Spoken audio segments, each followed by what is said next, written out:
Winner never quits, quitter never wins. Grand Prix 2000 winner, Mr. Ravi Chandra interview. Hey, మన రవి గారి interview రా. నమస్తే రవి గారు. నమస్తే. బైక్ రైడింగ్ విషయంలో అసలు మీకు ఇంట్రెస్ట్ ఎలా స్టార్ట్ అయింది? బేసిక్గా మా ఫాదర్ మెకానిక్, అందుకే బైక్లు ఎప్పుడు అందుబాటులో ఉండేవి. సో ప్రత్యేకించి కష్టపడకుండానే నాకు ఈ బైక్ రైడింగ్ బాగా ప్రాక్టీస్ అయింది. రాస్కల్ వీడేంట్రా టీవీలో ఎలా ప్రత్యక్షమయ్యాడు? మీ సక్సెస్ కి మీ స్వయం కృషి కారణమా లేక ఎవరి ప్రోత్సాహమైనా ఉందా? ఉంది. మీ నాన్నగారా? కాదు, అంజలి. అవునండి, నన్ను లైఫ్ వార్లో గ్రేట్ సోల్జర్గా మార్చింది ఆమె. ఇంతకీ ఆ అమ్మాయి ఎవరు సార్? నిన్నటి వరకు ఫ్రెండ్, నేడు లవర్, రేపు నా కాబోయే భార్య.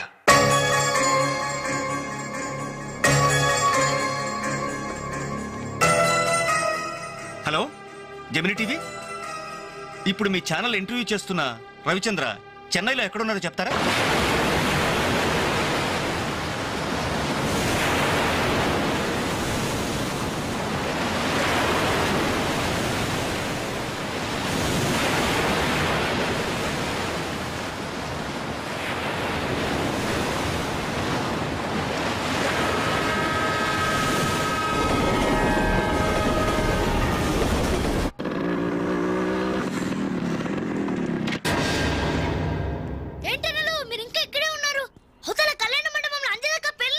పెళ్ళా?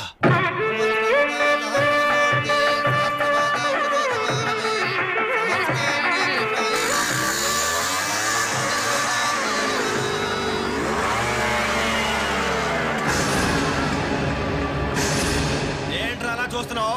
పిలవరా నీ కూతుర్ని. అంజలి, అంజలి ఎక్కడ ఉన్నావు? మర్యాదగా బయటికి రా. నిన్నే రవి ఏంట్రా ఎల్రీ? నానా నీకేం తెలియదు, నువ్వు ఊరుకో. అంజలి రావే బయటికి. మర్యాదగా నువ్వు వస్తావా? మేమే వచ్చి నిన్ను ఈడ్చుకురావాలా? ఏయ్ అంజలి రావే.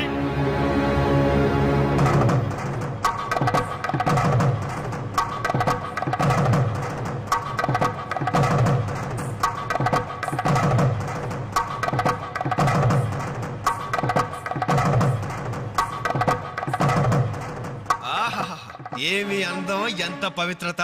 సాక్షాత్తు మహాలక్ష్మిలా ఉంది కదూ. చేతులెత్తి నమస్కారం పెట్టాలనిపిస్తుంది, కానీ దీని బతుకేందో, దీని పాతివృత్యమైందో ఇప్పుడే మేము తెలుస్తాను. ఏమే నీ గుండెల మీద చేసుకుని చెప్పు. నాకు తెలియకుండా వాడికి, వాడికి తెలియకుండా వీడికి, వీడికి తెలియకుండా వాడికి నువ్వు ఐ లవ్ యూ అని చెప్పావా లేదా? చెప్పవే. చెప్పాను. ఎందుకు చెప్పావు? నువ్వు ప్రేమించడానికి నలుగురు, పెళ్లికొకడా. నువ్వు సరసాలాడడానికి నలుగురు, సరదా తీసుకోవడానికి ఒకడా. ఒకేసారి 5గురిని భరిస్తాక నువ్వేనా ద్రౌపదిని అనుకుంటున్నావా? చెప్పు, ఎందుకు ఇంత నాటకం నడిపావు? మా జీవితాలతో ఎందుకు ఆడుకున్నావు? నిన్ను ప్రేమించిన నేరానికి మమ్మల్ని ఎందుకు ఎప్పించేవాళ్ళని చేశావు? చెప్పవే, చెప్పు.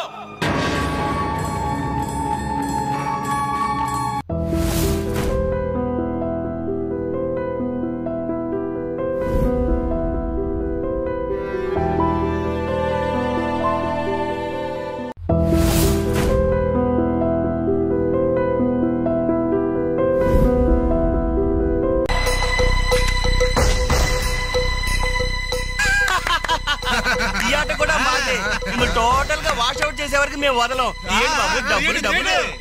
ముందు మొక్కలైనా తర్వాత డబ్బులు ఇస్తాం. అప్పు గిప్పు జాంతానాయి. ఉంటే డబ్బులు తీ, లేకపోతే ఒంటి మీద నగలు తీ. వాళ్ళ ఒంటి మీద వస్తువులు ఎక్కడే రా, వేసుకున్న చొక్కాలు తప్ప. తీయండి బాబు, చొక్కాలు తీయండి. ఏంట్రా వాగుతున్నావు? పద్ధతి కాదు బ్రదర్, మర్యాదగా చొక్కా వదులు. నీకు మర్యాద ఏంట్రా?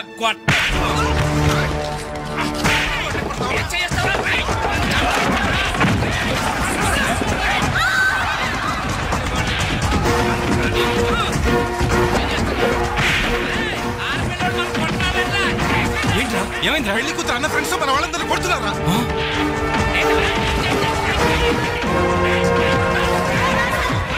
ఏంట్రా పెళ్లి కొడుకు ఫ్రెండ్స్ మన వాళ్ళని కొడుతున్నారు?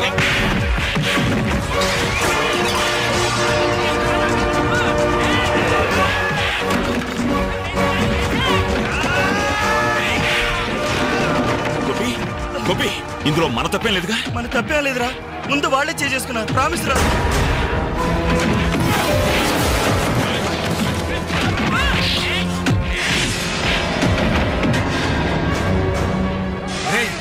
కాబోయే బావనే కనీసం మర్యాద కూడా లేకుండా మా మీదే చేసుకుంటావురా? ఎప్పుడో వేకువజామున 3 గంటలకి నా చెల్లి మెళ్ళలో తాళిబొట్టు కట్టిన తర్వాత నువ్వు నాకు బావవిరా. కానీ వీళ్ళు పుట్టినప్పటి నుంచి నాకు ఫ్రెండ్స్ రారా.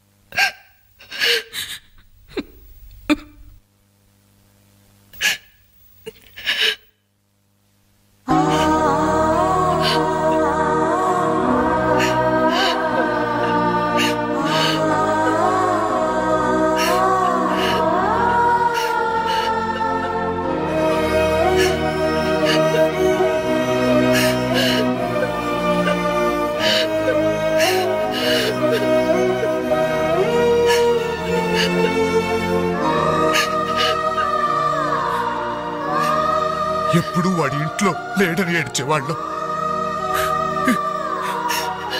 ఇప్పుడు వాడు ఉన్నందుకు ఏడవాల్సి వచ్చిందమ్మా.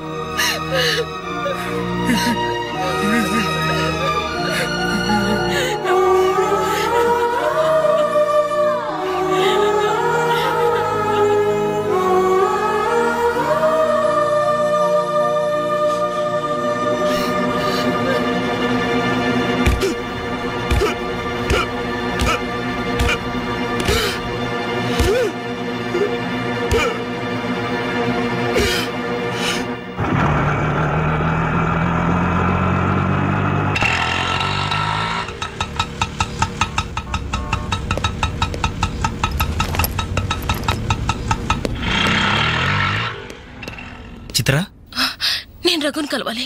రా. రే రఘు, నీకోసం చిత్ర వచ్చిందిరా.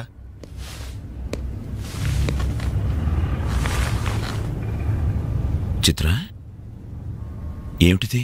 మా వాళ్ళు నాకు వేరే పెళ్లి నిర్ణయం చేశారు. అందుకే ఇల్లు వదిలి వచ్చేసాను. తొందరపడ్డావేమో చిత్ర. ఇంకా అక్కడే ఉంటే బలవంతంగానైనా నా పెళ్లి చేస్తారు. చిత్ర, నా చెల్లెలి పెళ్లి నా వల్లే ఆగిపోయింది.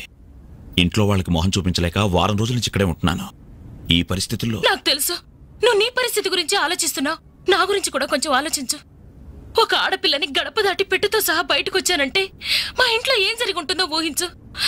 ఇంకా నా వల్ల కాదు. వెంటనే మన పెళ్లి జరిగిపోవాలి. చిత్ర, మూర్ఖంగా మాట్లాడద్దు. అన్నిటికీ పెళ్లి సమాధానం అనుకుంటే అలాగే చేసుకుందాం. అదిగో కనబడుతోంది ఆ దేవాలయం. అక్కడికి తీసుకెళ్లి ఓ పసుపు తాడు కడతాను. ఫ్రెండ్స్ వస్తారు, ఆశీర్వదిస్తారు, ఏదో తోచిందిస్తారు, వెళ్ళిపోతారు. ఆ తర్వాత మన జీవితం ఏంటి, ఎలా బతుకుదాం? అందుకే చిత్ర, ఓ 2 నెలలు ఓపిక పట్టు. నాకు ఉద్యోగం వస్తుంది. రాకపోతే? వస్తుంది చిత్ర. రాకపోతే? వస్తుంది. నన్నెవ్వరూ అర్థం చేసుకోరు. ఇంటికెళ్తే మా నాన్న నన్ను అర్థం చేసుకోడు. బయటికెళ్తే చుట్టుపక్కల వాళ్ళు అర్థం చేసుకోరు. చివరకు నన్ను నమ్మి నాతో జీవితం పంచుకోవాలనుకున్నా నువ్వు నన్ను అర్థం చేసుకోకపోతే? నాకు వేరే మార్గం లేదు. నువ్వు కాదంటే చావనైనా చస్తాను గాని తిరిగి మా ఇంటికి మాత్రం వెళ్ళను. సరే, ఇప్పుడు నన్ను ఏం చేయమంటావు చెప్పు. ఏమండి, రఘు ఇంటికొచ్చి వారం రోజులవుతుందండి. అయితే నాన్న, ఈరోజు అన్నయ్య పుట్టినరోజు నాన్న. ఏం చేయమంటారు నన్ను? కేక్ కట్ చేసి ఫంక్షన్ పెట్టమంటారా? ఏమే, వాడు పుట్టినరోజని ఇదిగో 10 రోజుల క్రితమే బట్టలు కొన్నాను. తండ్రినే. కానీ వాడు చేసిందేంటి? ఈ రోజు బజార్కి వెళ్తే ప్రతి వాడు ఏమండి మీ అమ్మాయి పెళ్లి ఆగిపోయిందంట కదా, దానికి కారణం మీ అబ్బాయినట్టే కదా అంటుంటే తల ఎక్కడ పెట్టుకోవాలని తెలియక చస్తున్నాను. ఇదిగో నేను లేనప్పుడైనా సరే వాడిని గాని ఈ గడపలో అడుగు పెట్టనిచ్చావో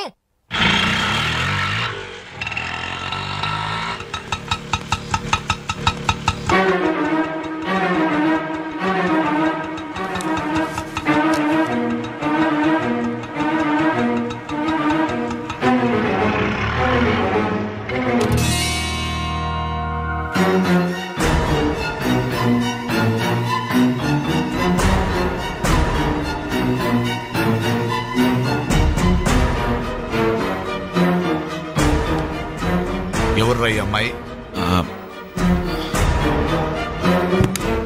నమస్తే అండి, నా పేరు చిత్ర. నేను మీ అబ్బాయి 5 ఏళ్ల నుంచి ప్రేమించుకున్నాం, పెళ్లి చేసుకోవాలనుకుంటున్నాం. మా ఇంట్లో వాళ్ళు బలవంతంగా నా పెళ్లి చేయబోతుంటే ఇంట్లోంచి వచ్చేసాను. మీరు ఆశీర్వదిస్తే. ఆగమ్మా, ఆగు. కాస్త ఊపిరి పీల్చుకుని మాట్లాడమ్మా, లేకపోతే నా ఊపిరి ఆగిపోతుంది. ఆగు. ఇదెవరో తెలుసా? నా కూతురు, వీడి చెల్లి. 10 రోజుల క్రితమే పెళ్లి ఆగిపోయింది. దానికి కారణం ఎవరో తెలుసా? వీడే ఆ దౌర్భాగ్యుడు. అవును, వీడినెలా ప్రేమించావమ్మా? ఓ, ప్రేమించడానికి ఎవడో ఒకడు మగాడు దొరికితే చాలనుకున్నావా? ఒంటి నిండా కండ నిండా రంగు ఉంటే సరిపోతుందా?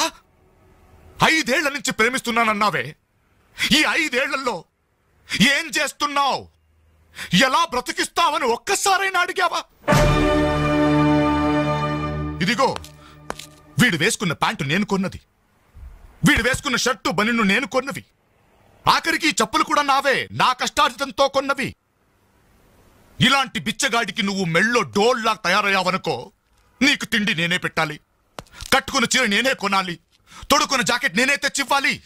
నువ్వు పూసుకునే పౌడరు, పెట్టుకునే బొట్టు, కాటుక, తల్లో పువ్వు, ఆఖరికి నువ్వు పడుకోవడానికి మంచం, దాని మీద దిండు, దుప్పట్టి అన్ని నేను సప్లై చేస్తే కాపురం మాత్రమే వీడి చేస్తాడు. ప్లీజ్, 5 సంవత్సరాలుగా మాకు అర్థం కానివి 5 నిమిషాల్లో తేల్చి చెప్పారు. ఎంతో ప్రేమగా అవమానించారు. థాంక్స్. చిత్ర, ప్లీజ్ రఘు, నాతో రావద్దు. మీ నాన్న నా కళ్ళు తెరిపించాడు. సారీ సార్, మీరు మీ ఉద్యోగాన్ని వెతుక్కోండి, నేను నా జీవితాన్ని వెతుక్కుంటాను. చిత్ర,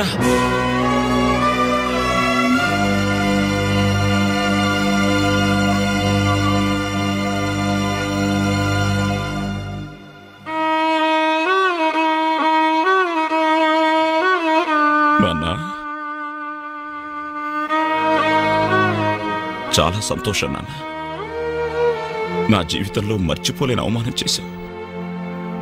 నన్ను ప్రేమించి నా మీద నమ్మకంతో వచ్చిన అమ్మాయి ముందు నన్ను మాటలతో చిత్రవత చేశావు. అవునన్నా, ఈ ప్యాంట్ నీది, ఈ చొక్కా నీది, ఇదిగో నే కట్టుకున్న వాచి, వేసుకున్న చెప్పులు అన్నీ నీవే నాన్న. ఆఖరికి ఈ శరీరం, ఈ ప్రాణం కూడా నువ్విచ్చిందే నాన్న. నేను నీ రక్తం పంచుకు పుట్టిన నీ బిడ్డం నాన్న. నాకు నువ్వు కాక ఇవన్నీ ఎవరు, ఇంకెవరిస్తారు నాన్న? తండ్రినేవాడు కొడుకుతో 5 సంవత్సరాల వరకు తండ్రిగా ఉండాలి, 15 సంవత్సరాల వరకు గైడ్గా ఉండాలి, 15 సంవత్సరాల తర్వాత ఫ్రెండ్గా ఉండాలి అంటారు. కానీ నువ్వు నాకు ఏ దశలోనూ ఏమీ కాలేదు కదా నాన్న.